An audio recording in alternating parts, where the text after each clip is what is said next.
My name is Richard Parks and I'm an extreme environment athlete, author and ambassador to Wales's Year of Adventure.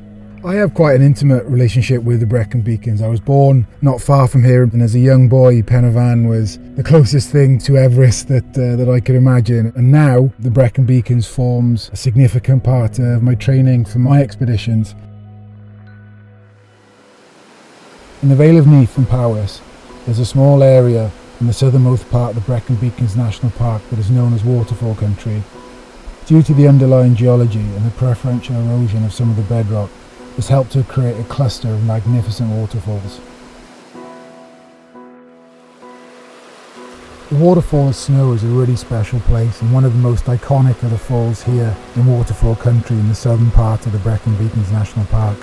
This place is so special they've even used it for Hollywood films, recreating the entrance to Batman's cave. What makes this waterfall special is the large band of sandstone overhanging, more resistant to the erosion of the river above us, enabling us to walk behind it.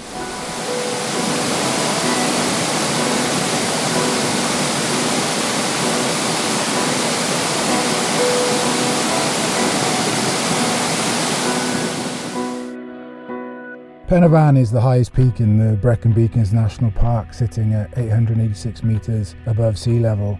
On a day as clear as today, looking north we can see into mid-Wales, and as we move east in the distance we can see Talabont Reservoir and the ridgeline coming up towards us, with Fanny Big, the Gap, which is the highest rideable point for a mountain bike here in South Wales, and Cribin on towards the peak of Pen y Fan.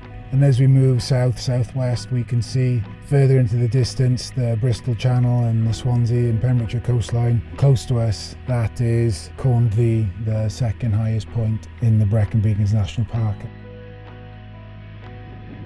Enjoying the Brecon Beacons National Park to its fullest potential, it's about research in my opinion, and even though it's absolutely beautiful, it can be incredibly unforgiving up here. Checking the weather forecast before you go out, taking appropriate clothing for the worst case scenario, whether that be heat or cold. Always carry a phone with you, tell somebody where you're going and what your plans and what your time to be home is, and use the resources out there. Online, the Brecon Beacons, Visit Wales and the National Trust all have excellent websites full of information that will enable you to not just be safe but to also have a lot of fun.